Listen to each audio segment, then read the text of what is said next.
आगे बढ़ो। सैनिक समाज पार्टी के तरफ से ये डिस्कवरी ऑफ प्रिंसिपल अल्प खर्चात निवडणुका, मिनिमम एक्सपेंडिचर इलेक्शन प्रोसिजर हिचा शोध लावला आहे।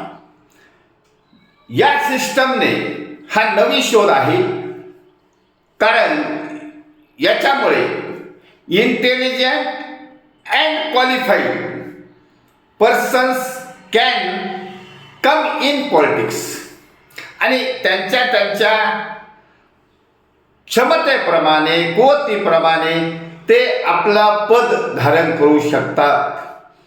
आमदार होईल, खासदार होईल, मंत्री होईल, मुख्यमंत्री होईल, पंतप्रधान होईल, पण या सिस्टमने निवडून येणाराच होणार आहे। हे मात्र शोध मोहीम आहे, शोध लावलेला आहे। याच्याच आधारे आपण राजकारणातील अडाणी, अल्पशिक्षित अशा लोकांचा, गुंड प्रवृत्तीच्या लोकांना नेस्तनाबूत करू शकतो। आता ह्या सिस्टममध्ये शोध असा लावला आहे की त्याची पाया ज्याप्रमाणे महात्मा गांधीने अंगावर कपडे पण घातले नाही आणि पार्टी फंड गोळा केला नाही, तरी भारताला स्वातंत्र्य मिळवून दिलं, त्याचा एक परामर्श बेस तयार केला आहे। या देशामध्ये असलेला क्वालिफाईड माणूस, असलेला इंटेलिजंट माणूस हा का बाहेर आहे, राजकारणातून का बाहेर आहे, याचा शोध लावला। तेव्हा असं लक्षात आलं की ही निवडणूक पद्धत खर्चिक झालेली आहे। खर्च अमाप करावा लागतो, त्यासाठी काळा पैसा गोळा करावा लागतो, त्यासाठी बेहिशोबी मालमत्ता गोळा करावी लागते आणि नंतर तो इलेक्शनमध्ये वापरला जातो। याच्यामुळे भारतीय नागरिकाला स्वातंत्र्यच मिळालं नाही। एकदा निवडणूक सिस्टम पैशावाल्याने हायजॅक केली, मग आम समाजातला नागरिक वंचित राहिला। आता जरी विकासाच्या काही धारा देत असतील तर दॅट इज नॉट सफिशियंट। खरा विकास तर राजकारणाचा हायजॅक केल्यामुळे खुंटला आहे।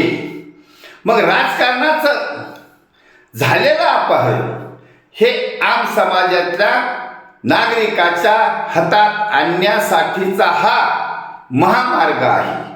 याच महामार्गाने सैनिक समाज पार्टीने हे बौद्धिक आंदोलन छेडलेलं आहे। आणि पहा, विशेष म्हणजे सैनिक समाज पार्टीच्या चाहत्याची संख्या दिवसेंदिवस वाढत चालली आहे। जे राजकारणात आहेत त्यांच्याकडे पाहून त्यांना कीव येते की अरे हा माणूस 10वी नापास झाला, राजकारणात गेला आणि हा नगरसेवक झाला, जिल्हा परिषद झाला, आमदार, खासदार, मंत्री झाला। त्यामुळे हा सुशिक्षित माणसाला त्याची एक हेवा वाटू लागला। हा कसा काय झाला, माझ्या तर पाठीमाग माझ्या वर्गातला आहे, पण हा विद्यार्थी होता। ह्या सर्व लोकांच्या मानसिकतेचा आधार घेऊन सैनिक समाज पार्टीने discovery of principle, minimum expenditure, अल्प खर्चात निवडणुका याचा शोध लावलेला आहे आणि तो आम समाजातील नागरिकांपर्यंत पोहोचला आहे।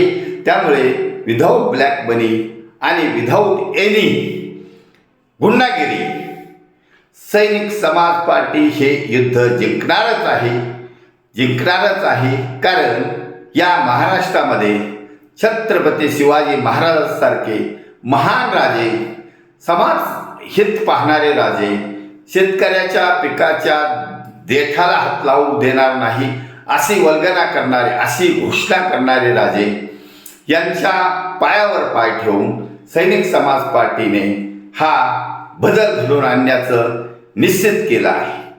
म्हणून छत्रपती शिवाजी महाराजांचं राज्य आणण्यासाठी, रयतेच्या राज्याची पुनरावृत्ती करण्यासाठी महाराष्ट्रातील 13 करोड जनतेपैकी सज्जन उमेदवार, सज्जन मतदार, जवळजवळ 10 करोड जनता रोज या व्हिडिओचं श्रवण करत आहे. ही व्हिडिओ कोणालाही डायरेक्ट टार्गेट करत नाही, पण प्रवृत्तीला मात्र सोडतच नाही. प्रवृत्त्या गुंडराज आणणाऱ्या प्रवृत्त्यांना झोडपून काढते आणि त्याच्यासाठी सैनिक समाज पार्टीला जोडत चालला आहे.